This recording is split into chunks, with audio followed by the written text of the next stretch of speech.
You're listening to Pop This, the podcast where two women talk about everything pop culture. Here are your hosts, Lisa Christiansen and Andrea Warner.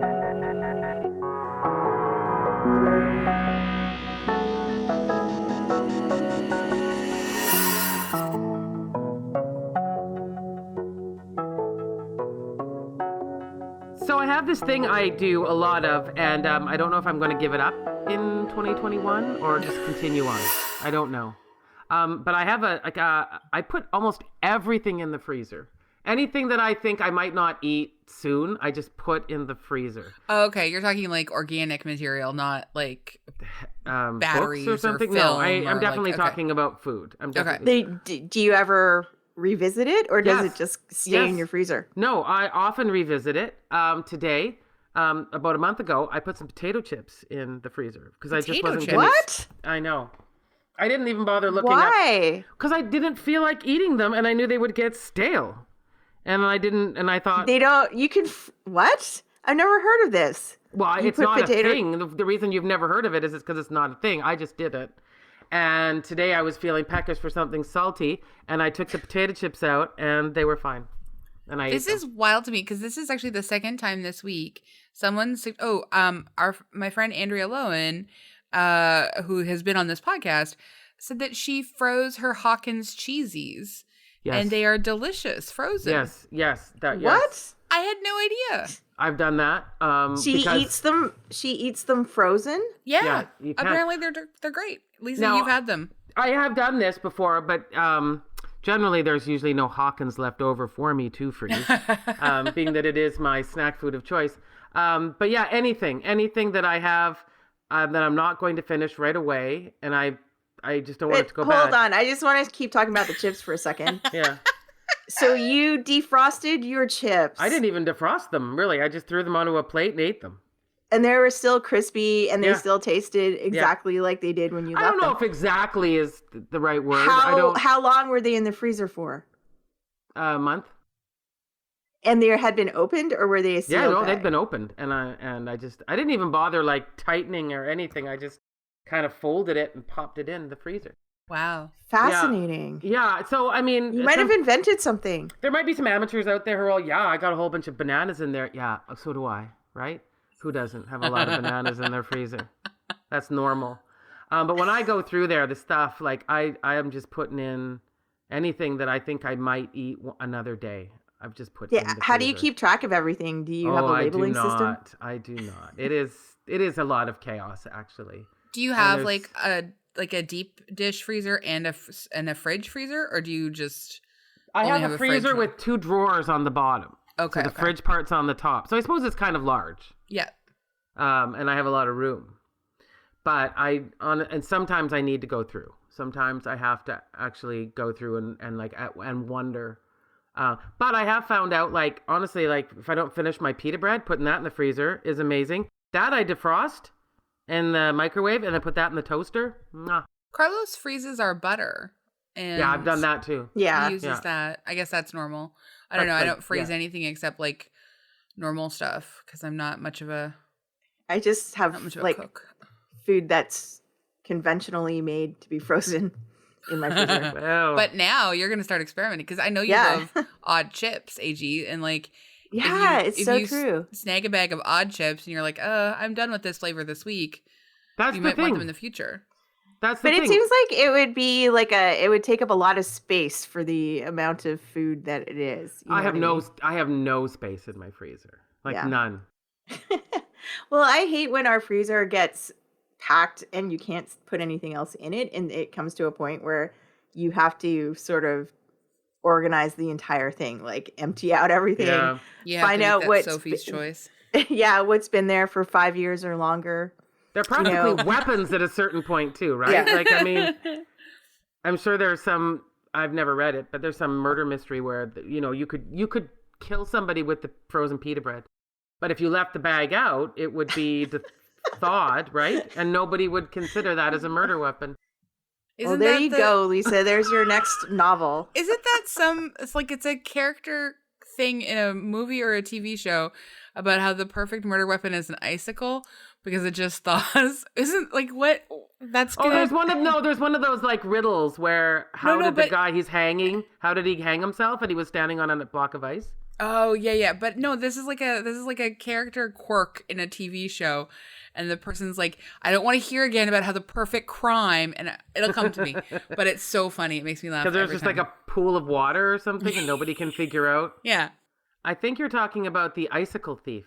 No, there's no thief. It is a famous Italian movie about a man, and he has this icicle, and it means everything to him, and it's stolen. Wow. I don't know why we've never been invited to do a film podcast. Yeah, how is it possible? We're so knowledgeable. We're so knowledgeable. Yeah, I love it. Yeah. It's a wonder. Another one of the wonders of 2020, hey? Yeah. Sure is, yeah.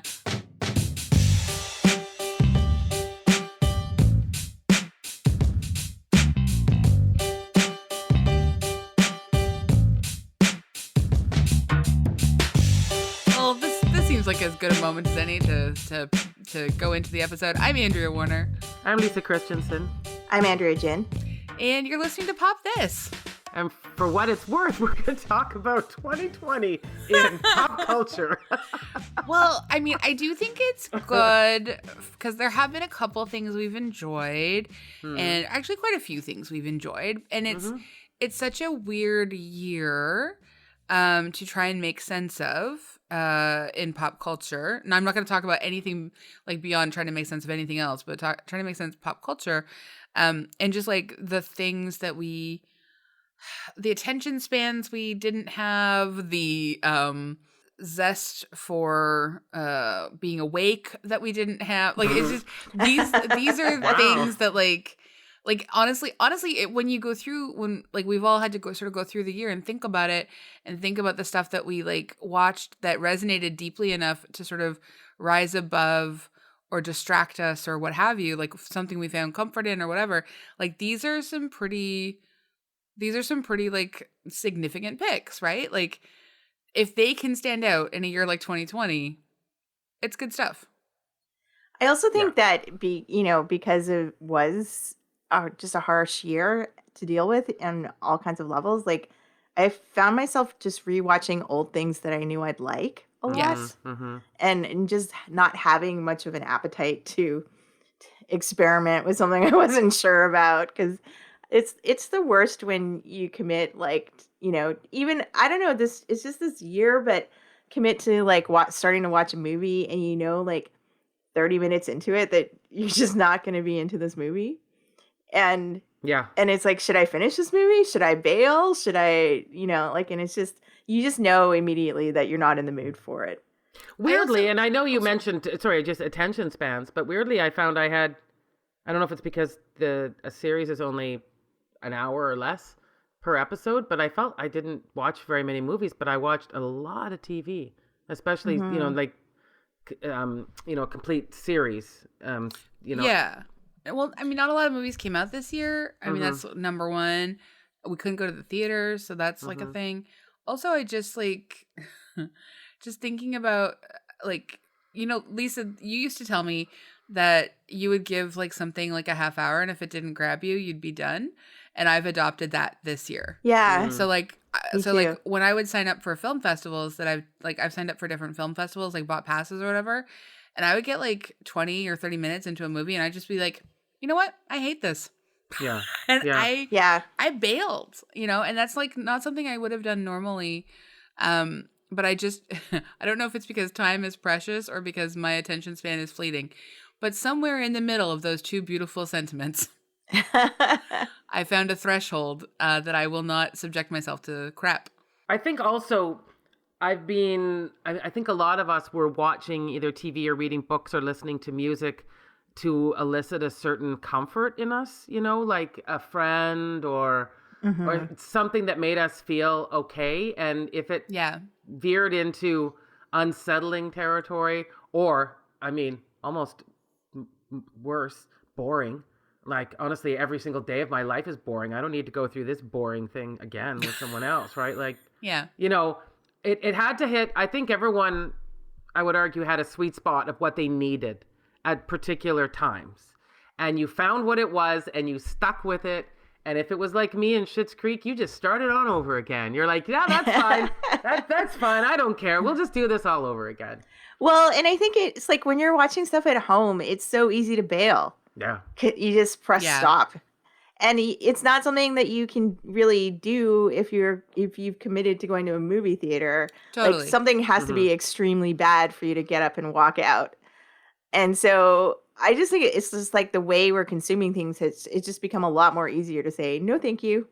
Well, and also, yeah, I mean, I feel like I challenge myself, you're right, more at movie theaters or at Film Fest or something, like go to the Cinematheque, someone's like, I think I will go to see the retrospective of Ingmar Bergman. I can't wait to see The Seventh Seal. Now it was like, or season 4 of the British Bake Off was so good, I could just start from the beginning and just work my way to the end again. Well, and I found I also didn't have the mental capacity to do much reading and research into what was new and what was, like people were talking about and what, reviews were out there. I don't know. I just didn't find myself gravitating to reviews of stuff as much as I normally would. Yeah. No. I think I already knew if I was going to watch something, and in fact, it could have a bad review and I'd be like, I don't care. I think we should say this to everybody, by the way, too, as you're listening. I think if you've come to us over the years as a trusted source for critical appraisal, maybe don't this year. Maybe just... Nope. I stand by 100% every opinion I have. What are you talking about? I am flawless. What are you talking about? Look, I just said I watched The Holiday, so I'm not. So what if I found profound joy in all of the Fast and the Furious films? I don't apologize for that. You know what? It's great. We're the Real Person's 2020 in Review podcast. Yeah, that's true. Right? If you were watching all the Mission Impossibles, what were you doing? Did that too. I did that, yeah. Mm-hmm. Fast and the Furious, regrets, I think. No regrets. Fast and the Furious, I think it's better. I regret that you got me to watch the Fast and Furious. I really You do. think Fast and the Furious is worse than Mission Impossible? Oh my, are we even having this conversation? Lisa's eyes just bugged out of her face into the computer. Is this the new Love Actually versus The Holiday? It's going to be like our summer blockbuster debate. Oh my God. Mission Impossible versus Fast. Oh, that would be so good, actually. That would be great. Well, I mean, just the first one and both, you mean? No, like all of them. Like we just hit all of them. I don't think there are as many Mission Impossibles as there are. Close, though. Is it close? I think we're up to Mission Impossible 6 or 7 is coming out. Yeah, but there's like 9. There's not. I mean, it's close. It's not, It's not impossible. But it's also, it's not impossible. But the problem with that Fast and Furious thing too is that the cast never, like every movie is, people drop out, they come back. It doesn't make sense. Yeah, I mean, that's like one of the best things about it is just like a wild, what time is this taking place, and trying to figure that out. What a good experience that is. That's amazing. I just don't care about cars at all. I couldn't find anything else. I couldn't find anything else that I would be interested in. If you don't like cars, like what is it just explain to me. I became strangely invested in the family. By family, you mean just Vin Diesel and his sister? No, all of them. Like all of them are a family. You clearly only watched. Yeah, did you watch the first two? The first one, right? The second one didn't. I wouldn't even. I tried. Oh, the second one is in a different. The second one's it's a different thing. Yeah, no, yes, it doesn't make any sense. I know, but you got to go back and watch like 3 and 4. 2. Oh, don't stop at 2. Yeah, that doesn't make any sense, Lisa. We told you when you started that 3 and 4 are the only it starts getting good. Okay, all right, so I'll go back because apparently I have a lot of time right now. Like a lot of time. And so I only got like 10 minutes into 2 and I was just bored and angry. So I turned it off. Also, I want to say that for 2020, I have coined the expression bored and angry. And yeah, I think they can go together. Yeah, a lot of people course. think they're separate. No, they're together for sure. So if you're saying to me I can just skip 2 entirely and just go right to 3 and 4, I don't Yeah. have to, like, just forget for that sure. 2 ever happened. Everyone else did. Well, Okay. they're revisiting 2 a little bit in the one that's coming Is out there a recap at the beginning? year. Or Probably. something of 3? There are Probably, always yeah. recaps at the Okay. beginning a little bit. All right. I mean, I'm doing this because of you, and I do not for 100. I cannot figure out how you would like argue that should be held up against Mission Impossible. I do not. Well, but you haven't watched them yet, so like that's why I've you watched don't that know. first one. Sure. I mean, the first one, they haven't no one has even, like, Vin Diesel has never even stopped a car with his bare fist. Like, it doesn't even matter. In, like, Mission Impossible, they're all, they're, like, super smart. They're idiots in the Fast and Furious. They're, like, just barely able to, like, put forks in their face. No. They become Yes. incredibly... No, this is the first one. Once it moves into like 3 and beyond, What are they going back to school or something? They become incredibly smart. They are like adept at like very specific, sophisticated heists and hackings and like, I mean, practically honestly, like at some point, like they basically control the weather. It's like a lot. Okay. All right. Well, that. But also, have you rewatched Mission Impossible 2 lately? Yes. Yeah. Yes. It's so bad. It's really. I don't care. It's gonna be it's gonna be better than any Fast and Furious movie for sure. No. Like, I don't know. This is exciting, and I can't wait to bring it for 2021. But we are still in 2020. Yeah. Until then, we're in 2020. Mm-hmm. So, what is like? Let's start off with something simple. Each of us name the one thing that brought us the most pleasure in pop culture this year. Dead silence. I like it. Well, I'm just looking over I'm okay. I will say Schitt's Creek. And nobody can see this, but I am wearing my Schitt's Creek t-shirt for our party here. Which is great. I love it. Which is just all their names. Johnny in the black with the white letters. I would say I wasn't like super excited about that final episode. I enjoyed Moira's outfit and everything. I felt that outfit's amazing. Yeah, I feel like it tied up things way too tight and too quickly. I could have gone for another season. I get why they didn't do another one. Yeah, like I think we all wanted another season, but I know that they were sort of done. Yeah, understood. And then they won every Emmy in the world, so do not look to me for advice. I recognize that as well. So no, I really loved what they did in the last episode, which is stay true to like sort of this like radically sex positive thing where, he thinks that he's sent him for a massage with a happy ending. And then they go right to this like really lovey-dovey wedding. And then Moira comes out in this wild outfit. And then it looks like it's so inappropriate with Alexis and David looking like they're marching down the aisle together. Oh yeah, because she's got that white dress on. Yeah. It's so funny. I really, I understand what you mean about like wrapping it up really tidily. But I really enjoyed it. And maybe in a better year. I mean, maybe it's just something I got used to with English comedies, but the Christmas special, I love a good Christmas special.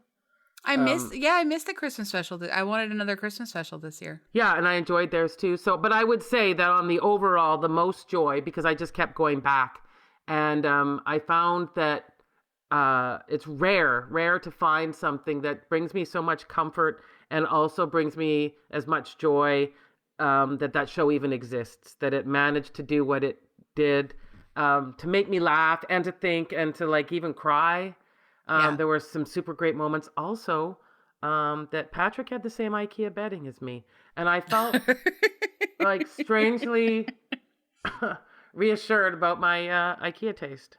So that's that's tangent great. There. That's perfect. That's perfect. AG, what about you? This is a tough one. I was thinking about how I've really gone into watching South Korean television and this Japanese series called Midnight Diner Tokyo Stories, because I think it's just the result of just being cooped up in your house all day and not. It's just like I needed to see other people's lives in other places and kind of seeing TV that's not been made for North American consumers is I think it gives you a more authentic look at a culture. And so I've just been really enjoying this series called Let's Eat.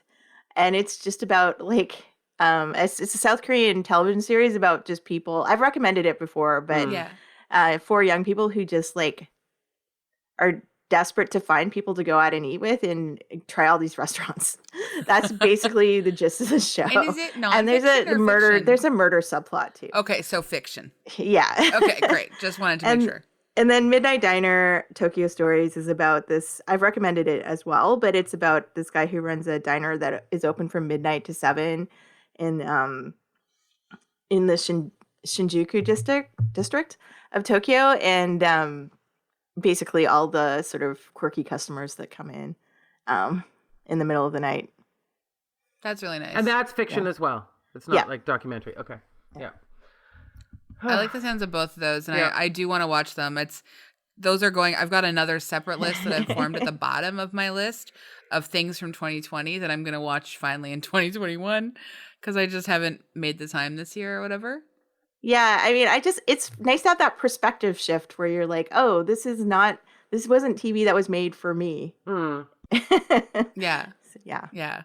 I've got I know I'm going to cheat right here, but I have a bit of a 3-way tie for my favorite TV shows this year. So I'm just going to say them all at once, but I won't talk about them forever. But they're all shows that we have talked about in the podcast at some point. So I May Destroy You. That brought you comfort? Comfort. Okay, so I'm going to say that the episode specifically that brought me comfort was the period episode where they have this incredible, I have never seen a show deal with consensual sex and periods the way that this show did. I know that this is one small episode in the middle of what is genuinely a harrowing show about sexual assault and and dealing and surviving that. But the one episode about period sex, so much comfort, so much love. I talked about it nonstop. I could not shut up about it. I literally screamed while I was watching it happen. It was so wonderful and so excellent. And I just it'll go down forever as something that I really identified with strongly.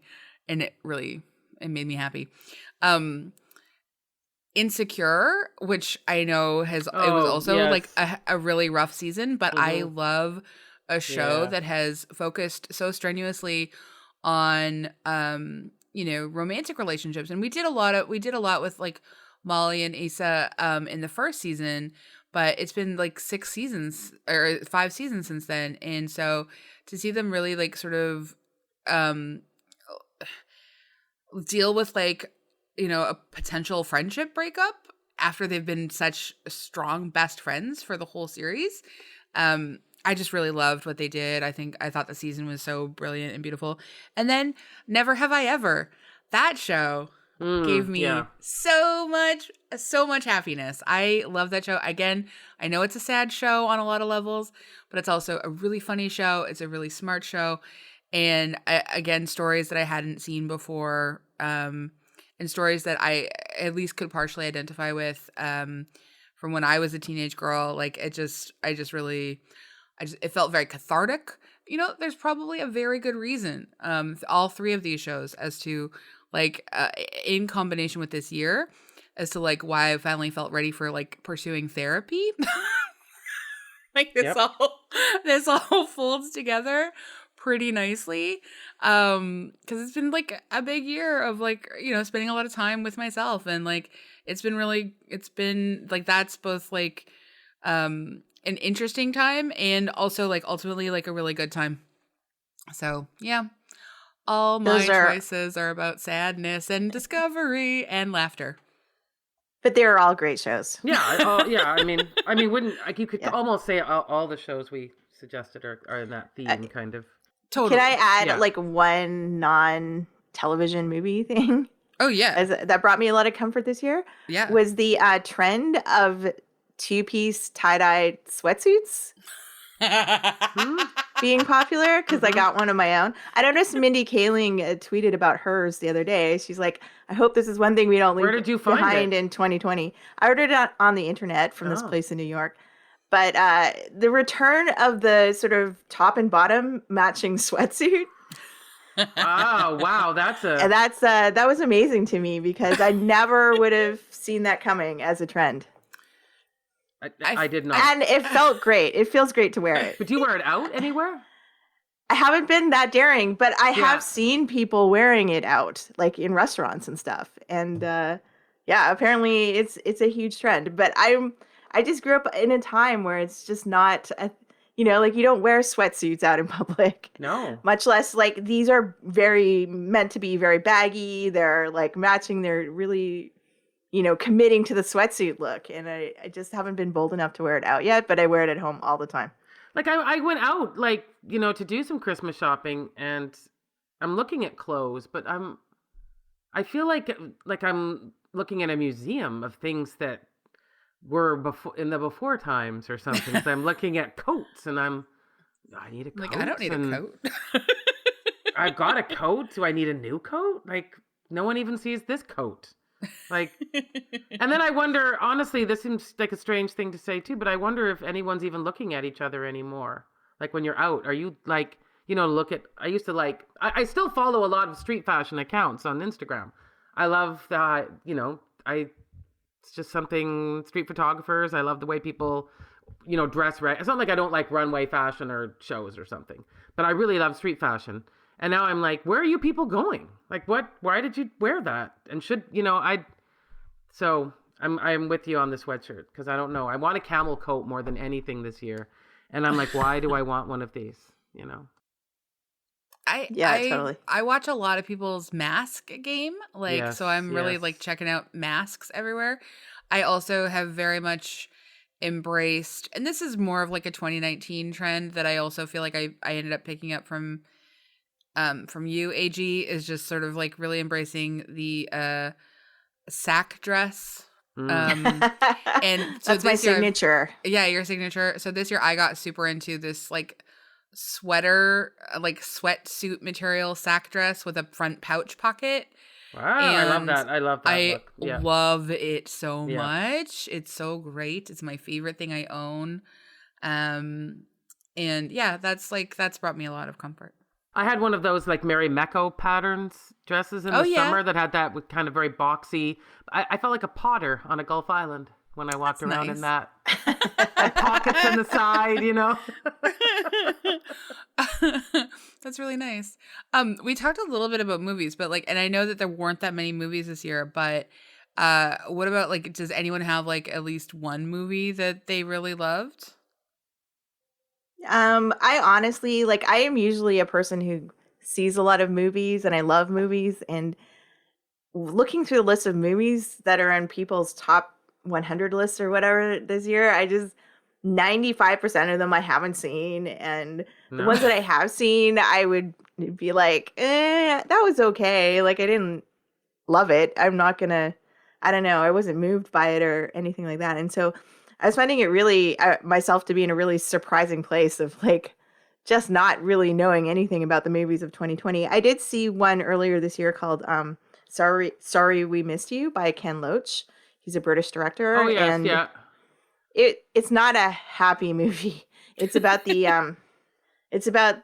Amazon sort of gig economy. Oh, the gig economy, Yeah, the guy who... That sounds like a documentary, though. That doesn't sound like a fun movie. Well, it almost is. It's not a fun movie, but it is a very poignant movie for 2020 because it's about the struggles of this family as they're kind of forced into the gig economy and how they,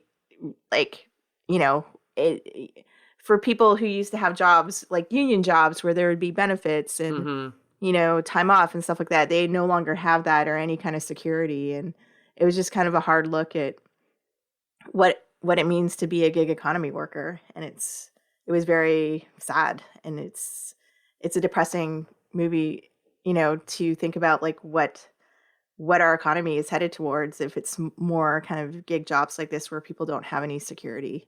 Well, in particular, that is or particularly benefits. relevant this year and going into 2021. One of the very few movies I saw, which I enjoyed, was I guess it's like a sci-fi horror film called Color Out of Space, which is based on an what's H.P. that? Lovecraft. It stars Nicolas Okay. Cage and Jolie Richardson. What a wild cast. It's Please tell me where you watched that. Is that like on Netflix? I think I watched it on Shudder, but it might be on. Cool. Let me see. What a wild cast, though. Like, and Nicolas Cage does not play. Well, he goes a little bit crazy, of course. It's Nicolas Cage, but for the most part, he's just a dad with 3 kids. Huh. Wow. Living in a farmhouse, and there is some kind of alien experience happens. I won't say more, but I enjoyed it. It was a good movie. Very solid if you like sci-fi horror movies. Cool. And Nicolas Cage, of course. That literally is one of the 2 movies I saw this whole year, really. Like, I don't know. I mean, I'm looking right now, and like I probably would have seen Tenet, you know, like, because everyone talked about it so much, but I did not. I mean, I don't know if this is cheating, but it is a movie. But my favorite that I saw of the limited movies I saw this year was The Old Guard. I loved that. Yeah, that was great. Like, that was really good. I enjoyed that. loved that. I thought that was really fun and like That's really. true. Like, I thought that was a series. That was just a movie? No, it's just a movie. I know. It was. I had totally forgotten we watched it. We watched I saw it. it. I saw it on a list, and I was like, "What's this movie about?" And it's a movie. We did a whole episode about it, But guys. I know. I have no memory of it. There's another movie coming up, right? They're filming a part 2, but like, It wasn't a series, hey? No, Okay. it's a movie that we all watched. No, I remember watching it. Charlize Theron. I remember the whole thing, but dear God, I did not remember it was a movie. Yeah, it's a movie. Oh.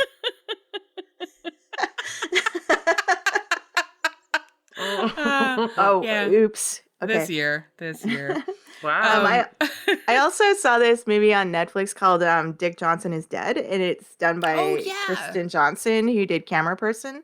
Yeah. And again, like it's not a happy, fun movie, but it is a very moving and poignant movie she made about her father, who is, you know, he's getting old and kind of maybe getting dementia, and she's trying to capture him on film. And so she just does this like beautiful job of capturing kind of like his old age on film and sort of. Are you kidding me? Like, there is zero possibility I am dipping into that. Like, it might. I don't know if. Yeah, it might be a bit much for you, Lisa. I know that I want to see it, but I have had to just leave it for a little bit. But now that I've had therapy, I can watch it. Yeah, Andrea, I feel like you should watch this movie because it's a very. Like, I feel like my therapist would say, "Stay the hell away from that one, Lisa." Like, well, for sure. No. Like, I just specifically for the things that I was talking to my therapist about. Like, now I might be able to. Well, yeah, like they hold. She holds like a mock funeral for her dad while he's still alive. Let's just do that. And has all his friends come, and his friends do like a. Sure. His friends do like a eulogy for him. It's like very touching. Yeah. Anyway, it's on my list of stuff to carry into 2020. It's not on my list. I'm telling you that. The other movie that is from 2020 that I also wanted to watch is Pretty Young Thing, but I haven't seen that yet either. And I'm going to put that on my list for 2021. That's the one where Carey Mulligan is the woman who we talked about that. Does and I've heard it's great. And so I'm very much looking forward to that. But I haven't watched it yet. And I really, really stayed far away from, like, now this is a weird list, but I did. As soon as I saw, like, I read the I don't know if anyone watched I'm Thinking of Ending Things, but that was not for me this year. Even the title, I was Oh, yeah, I know. I saw that too. It's wrong time. Like, hold on to that. Like, put it out next year. But even that title, like, what is your thinking? Like, who's going, yep, that's what I want right now? You know? I mean, some people probably, like, some people really like to sort of embrace the tragedy. Yeah, I would have, but I do get your point that, like, if I had been in a bit happier mood, I would have had a more tolerance for watching that kind of movie. But, you know, because I was just, like, you know, just tired, kind of impatient, all those things. It just seemed like it dragged on for so long, and I just didn't want to grapple with all the because it was like Charlie Kaufman, like all the Right? themes he has in his Yeah. movies, and I was too exhausted for all of it. I've got Yeah. enough time for my own issues, not too much time for other people's like that. Like, I just, Yeah. I mean, yeah. I just thought of Or- a comfort thing that like I laughed a lot through that I think everyone has like universally found some comfort in. Ted Lasso. I have not been able to see that yet, and I really want I have to. not That seen is that. on my list. Yeah. Oh my God. Ted Lasso will delight you, Lisa. No, I know. It's really Jason good. Sudeikis, sports, it's all there. Yeah, I know. It's all there. Yeah. It's know on what, Apple another- TV. Another kind of fun series that pulled me in that I kind of didn't like, and then I started like begrudgingly liking it, was Cobra Kai.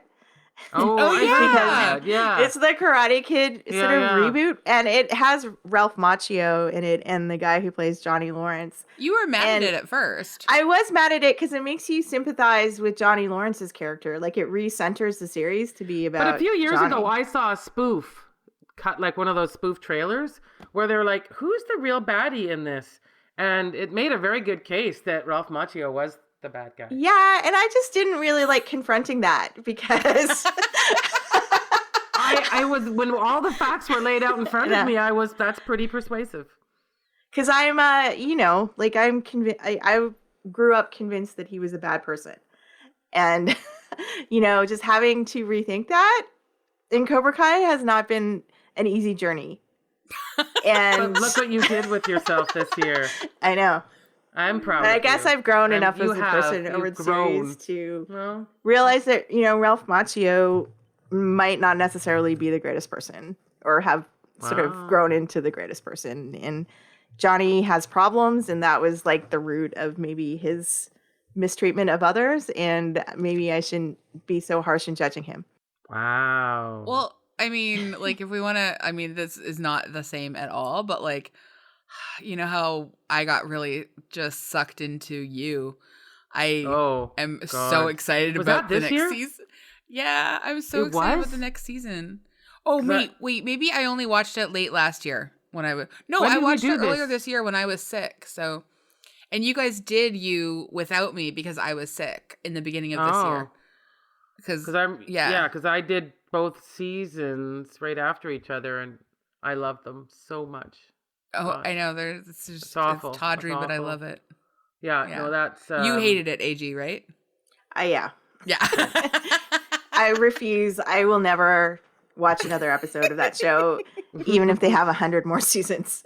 I think 3 will be good. I don't know how much further because I feel like season 3 has expanded into the fact that his new wife is going to be quite a handful, and I find that interesting.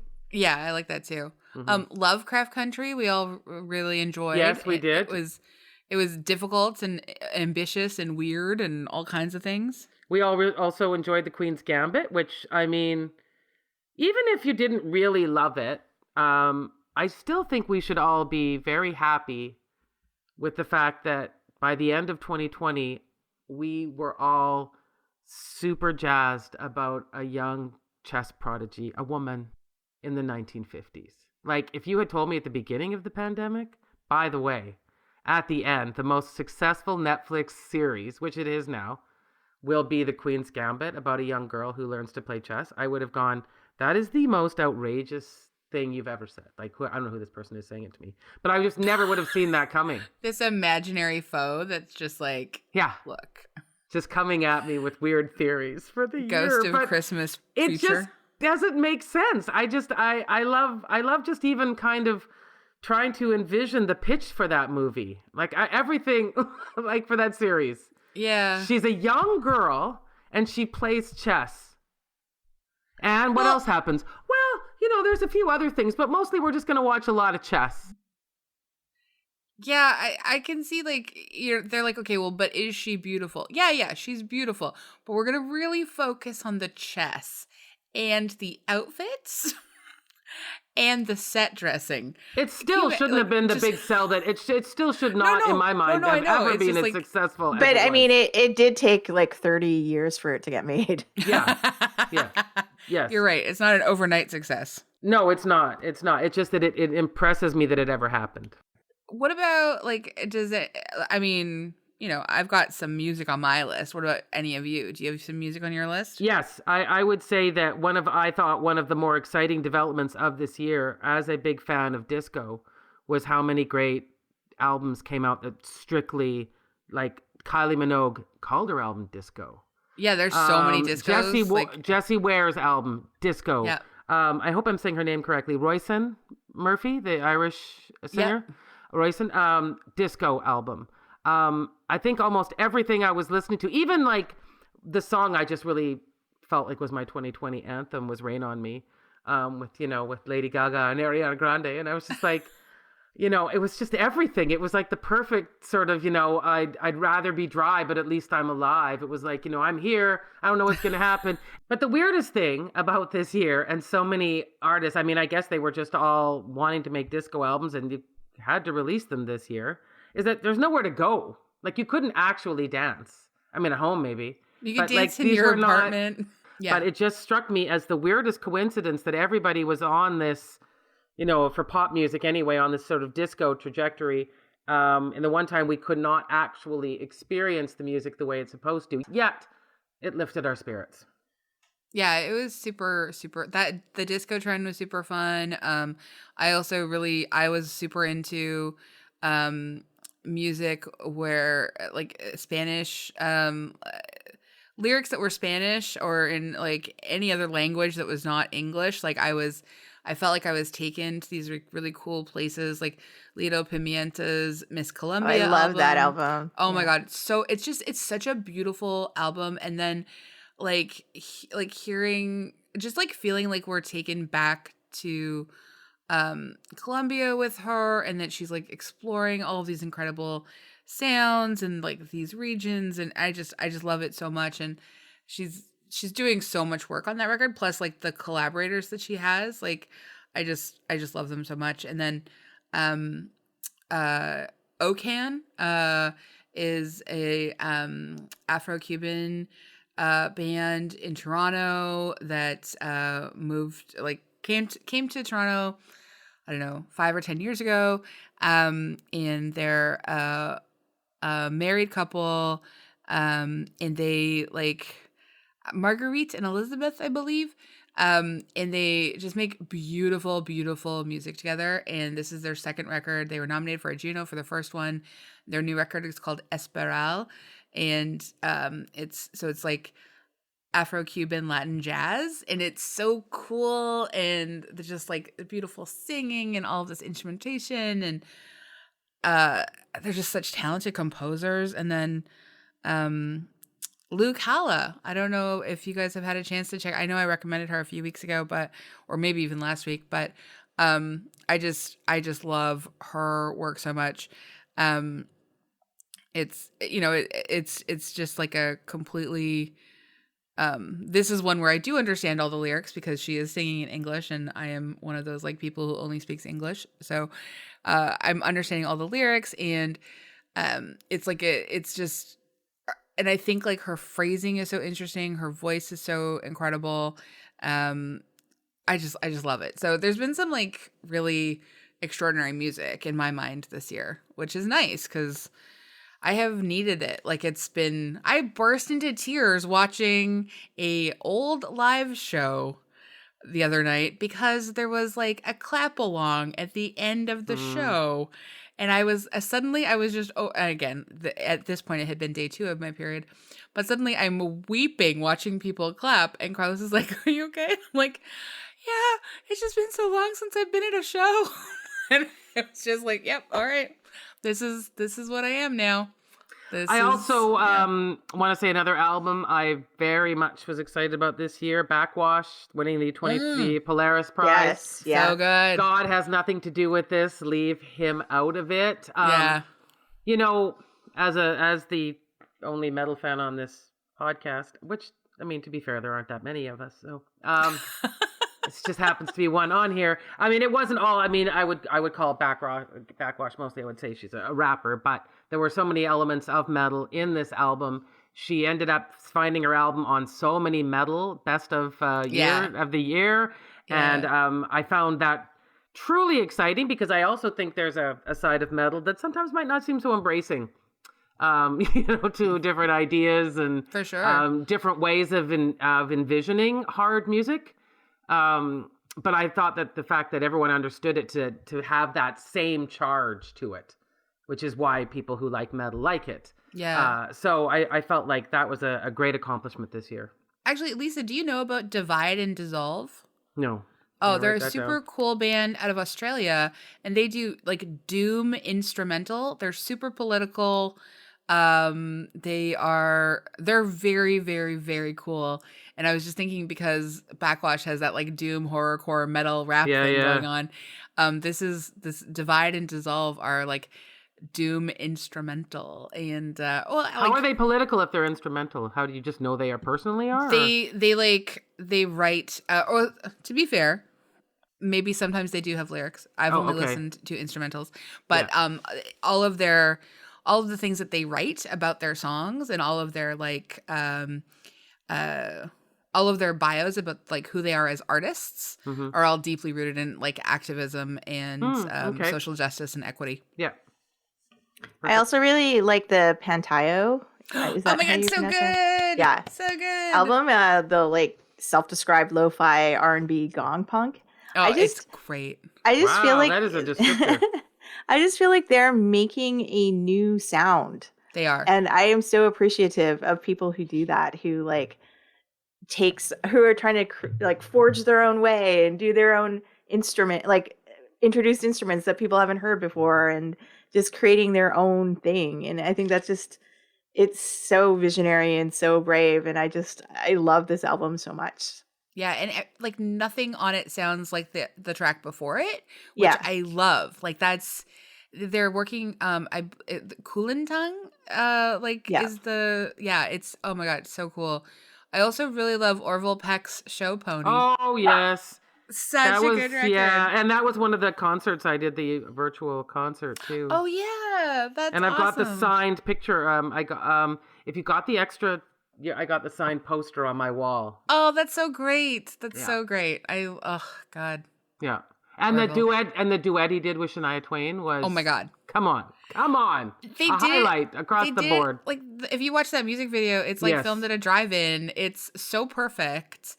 Yeah. And it's done with like the same kind of like the casting of everybody in the video is done with all of the intention that Orville brings to like every music video he makes. Like it's amazing. The making of is, and then the whole story of when I guess pre-pandemic when he suggested it, she was like, "Why don't you just come up and visit me at my ranch?" I know. Are you out of your mind? Shania knows what Orville looks like without one of his like upper masks. Yes. And I mean, let's talk about like they rode horses together. They rode horses together. Like it's like the greatest thing to happen in Canadian music the whole year. Let's just be honest. I hope someone filmed it. Two legends coming together. Yeah, I hope someone filmed it. Just think about it. Yeah. That happened. And there's one more. I just want to give a quick shout out. I don't know if anybody has checked out Non-Law, NONLA, Vancouver. He makes queer indie punk like DIY. Friend of the podcast, Samantha Knock, sings on his album, like with a backing chorus, and it's a brilliant record, and I just go to his Bandcamp, Non-Law, and it's great. So I just wanted to ask, as sort of a last maybe thing we could talk about, is what was the favorite episode of ours that we did this year for each of you? Great question. I'm gonna look down on. I was gonna say, for me, I really love the Sound of Music episode that we just did. Yes. Just because it was so momentous. Yes, I've been waiting for 5 years for Andrea to watch Sound of Music. Well, yeah, okay, but so not to be a person that's only just hearkening back to the last few episodes because we did a whole year, but I have to say, first of all, that finding the holiday finally reaching the point of love and admiration it deserved this year. After 6 years of saying that every year. And I'm going to just hazard a guess here. I barely saw a mention of Love Actually this year at all. I mean, it will be for us, but to be fair, yeah, you know what? I'm gonna let so. you. Yeah, I'm gonna let you revel in it because you deserve it. You've been, you've been fighting hard for this movie. I wasn't lonely. I mean, I always had Iris and Amanda, and you know, I mean, I had them there with me. But just this year, just the amount of, and you know, maybe it is pandemic related, just something sweet. And and weirdly, have we ever discussed that expression, l'esprit d'escalier? A friend of mine told me. I don't think so. He said it's a French expression that means you have your inspiration on the stairs. It means like after you've been like arguing at a party and you leave. Oh. And then you think of the perfect rebuttal, but of course you can't run back in. Yeah, of course. That makes sense. I want to, something came up to me and I wanted to say it because when we discussed the Emma Thompson scene in Love Actually with her and how you were saying how you really like dark stories. Yeah. And I was thinking the interesting conundrum sometimes with the holiday is that there's so much emphasis placed on the ending and the things working out that we forget, which I was just alerted to listening to the podcast that about the holiday only, was that at the beginning of the movie, Iris mentions that she tried to kill herself. Well, we watch her. Yeah. And I think we forget the darkness of that movie. No, that's one of the only parts I sort of, but I also, sorry, go ahead. No, I'm just saying that you have this attachment to Love Actually because you think it's darker. That's why I'm saying it. But it's not. But it's not necessary. Just because there's 100 more people in it doesn't make it 100 times more darker. No, it is darker because Iris like does that and it's played off so quickly as like a joke and it's nothing. But that's what I'm saying to you. It's there though. Like that's where she was in her life. That's like the moment she was there. No, I understand that. And it's not that I want my darkness to mean something. Hers didn't mean something to me. Just because like honestly, like if you're gonna, you know, sort of turn on the gas for a dude that you haven't dated in 3 years just because he got engaged, again, shockingly cruel perspective on my part, but it doesn't hit me in the feels. Okay, but how is that any different than Emma Thompson just finding out her husband's having an affair? It's just about love. Emma Thompson and the person you love is rejected you. How is that different? Emma Thompson is her we're relitigating the Love Actually holiday episode. But soon. I will say, one week later. I will say it's wildly different. Emma Thompson has an entire life that she has built with this person and 2 children. She's like, she really actually does have her identity sort of fused into what it means to be a mother and a wife. And Kate Winslet does not. Her identity is the rejected ex from 3 years ago of this man that she has decided still was able to manipulate her. And I'm not discrediting the manipulation. I just never bought it as like an actual genuine darkness. It's like one of those sort of like casual moments that many people might have experienced at some point and just be like, well, this could be the end. And then you're like, no. What was I thinking? So, I think there are degrees of suicidal ideation, which is what a controversial take for a end of year podcast episode about things we love. Anyway, you know what will cleanse your palate of watching both these movies is watching The Flight Attendant. Yes, I can't wait. I am loving it. I am very much loving it. I am 3 episodes in. Highly recommend. I want to watch it too. It's also going on my list. Oh, good. Yeah. I have not weighed in on what my favorite episode is, and I would like to take this moment to do so. Okay. Right. Yes. Sorry, I sidetracked the whole. No, that's fine. Yeah. I stand by everything I just said. And I will call you a very dark and callous person next year again. So I can't wait. I can't wait. No, I think this is going to sound really weird, but like because we had done all the pre-tapes, in the beginning of the pandemic because I was supposed to be away in Europe, and then I didn't go. So we didn't have to record an episode for like the first 3 weeks of the pandemic. And then we had our quarantine episode, our quarantine check-in episode, where we just sort of like reconnected with each other as like both friends and podcasters. And like, and it was the episode that AG officially like joined our little group. Merry band. Had to get on the mic with us, which I love so much, and has continued to be on the mic with us.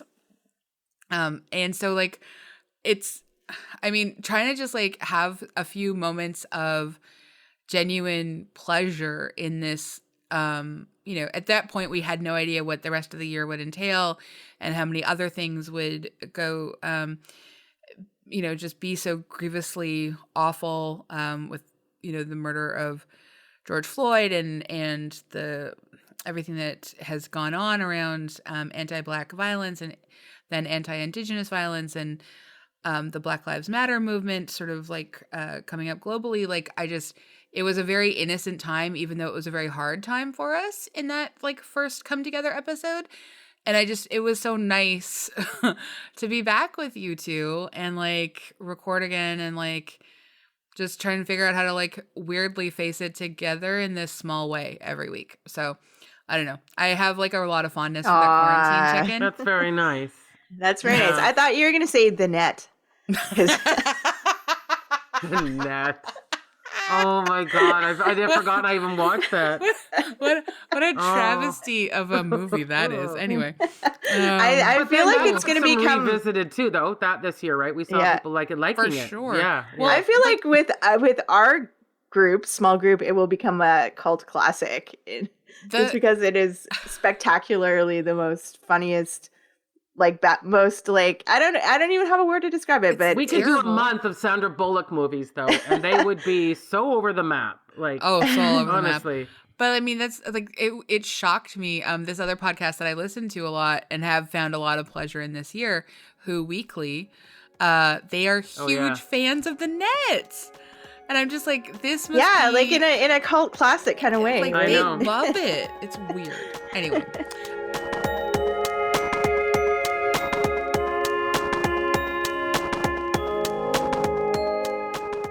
We do like to leave our episodes on something we recommend. Now, this might be difficult since we've just talked about whole how thing we're was out of recommendations. this whole thing is recommendations. So I don't personally feel like we need to make more. No. I will just say one thing. I think I mentioned throughout in the year that I enjoyed watching or reading that book by Leanne Moriarty, The 9 Perfect Strangers. Oh, yeah. And I just read yesterday that they wrapped up filming in Australia. And It will be out in early next year.